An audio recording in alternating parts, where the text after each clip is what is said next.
president of UFF USF, the USF chapter of the United Faculty of Florida. And Steve, I'm new here, and since I've come to USF, I've heard a lot of acronyms. And one suspicious one that I kept hearing over and over again was PERC, P-E-R-C. Yes. The Public Employees Relations Commission. So, got that right. Can you tell us what that actually is? What is PERC? It is our Florida version of the NLRB. Okay. NLRB is the National Labor Relations Board. It's in Washington, D.C. for employees all over the country. Florida, and when they passed their state constitutional amendment that gave public employees the right to collective bargaining. It's in the Constitution of the state of Florida. Okay. It's not in the federal Constitution, it's in the Constitution of the state of Florida. And they did that as a compromise to stop a statewide strike of educators in the state in the 70s. One of the largest educator strikes in the history of the United States. Wow. And when they did that, they had to set up a public employee equivalent of NLRB. And so it was a board. It's supposed to have 3 attorneys. One's supposed to be, I guess, liberal, one's supposed to be conservative, and one's supposed to be neutral in terms of party affiliation. You'd have 1 Democrat, 1 Republican, and 1 independent. That's the way it was dictated and set up in the rules, and they're appointed by a governor usually, and they have a term.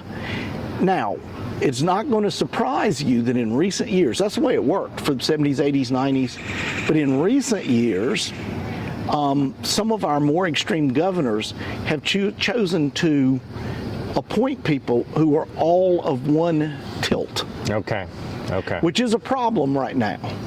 And we could take it to court or something, you know, some kind of a court to try and say, well, they violated the rules of PERC to appoint all conservative people, kind of like the Supreme Court.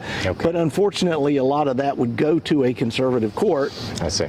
So that's what we're stuck with. We're stuck with a set of 3 Heritage Foundation, whatever you want to call it, lawyers. Okay. Okay. So things that are happening in Florida state politics are reflecting things that are happening in the national level also. That is correct. I've also been getting a lot of mail from the union since I've been here too. And one thing that I've seen a bunch of advertisements about is this thing called recertification, which also has something to do with PERC. So what is this thing called recertification? When they set up PERC, each public chapter of a union used to be statewide for professors, and now it's by institution. Each chapter has to be certified or acknowledged by PERC as the bargaining agent. So it could be a school district, could be a community college, could be a university.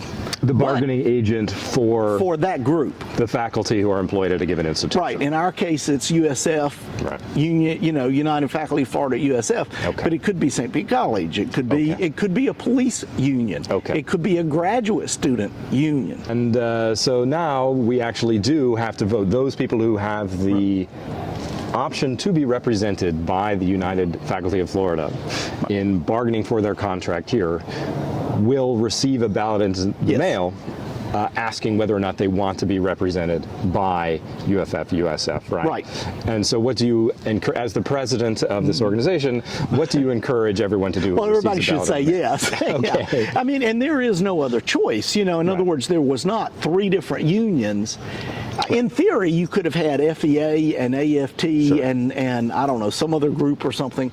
But in actual fact of the matter, in actual reality, there's only one group who is doing this bargaining for the universities. And that is this affiliated group. And because we're affiliated with multiple other national organizations, there's really not any competitive union in education. Now, I suppose you could have been represented by the pipe fitters or the plumbers or something, or by the truckers. But in most cases, being represented by somebody like that wouldn't make any sense at USF. And the members of UFF USF are indeed themselves faculty from the university. Of course, you don't have to be a member to vote. It's anybody who's in unit will vote. Even if you're not a dues-paying member. Right. So anyone who is contractually eligible to be represented by the union Right. in bargaining their contract here will receive a ballot, or should receive a ballot. Yep. And my understanding is that we only have to win by a majority vote of 1 vote. So That is the current law. Now, Right. I will tell you that in the first, I don't know, there's 127 elections supposed to go on this last year, and I don't know how many they've actually completed, maybe 20 or 25. I really don't know without somebody checking with PERC. But in 100% of those elections, the current employees who have a contract have all voted in favor of continuing to have a contract. And these have been at other Florida Yeah. public universities. Public school districts, Yeah. community colleges, Okay. whatever. And so what's happened is, because they were losing those, and usually by a large margin, usually it's like 90%, 85, 90%, or more. Sometimes it's 99%. Because of that, the legislature took a look at it, and they put in a proposed bill that would force all in-union employees to have to vote. Okay. You know, in other words, your majority vote had to be more than half of those who are in unit. That has not passed at this time. Why hasn't it passed? Well, one of the reasons it hasn't passed is just because it doesn't have enough momentum, but one of the reasons is probably because it would be challenged in court. You know, whether or not you could require people to vote. In the United States, they usually don't put you in jail if you didn't vote for President Trump or something. I think in Australia, maybe legally they you have do to in some vote other in federal places, but elections, in the United States they don't. And so, since they don't have forced voting, it would be possible that that wouldn't hold up anyway. Okay. Well, good to hear. So what you're telling me is the good news that at other universities and public schools where they've held these similar recertification elections, all of these, in every case, the faculty there have voted to be represented by the faculty union. Yeah, now they're horribly behind in their plans. Originally were scheduled to be voted on last year, and then they were way behind, and so it came up at the end of this year. I don't really know exactly how many have gotten ballots so far. I think that this particular month, we only had a few weeks notice. USF and St. Pete College are both on the list to be getting ballots right now. Okay. As far as other institutions, I don't keep up with it. You would have to go to the people in Tallahassee and ask them what they had completed and what they haven't. I know that in the last annual meeting we had, 100% of the elections that have been held were confirmed by the employees that were members. Okay. Yes. Well, this is good news. So in light of all this, you're optimistic that the outcome of our vote, assuming our USF, people will fill out their ballots and send them back. All right. And they're due to be counted on May 19th. And we will have representatives physically present who will be there, who will count ballots or observe counting ballots. We have had some issues with a fairly large number of addresses, home addresses that were not up to date and things like that. We've been correcting those for several weeks.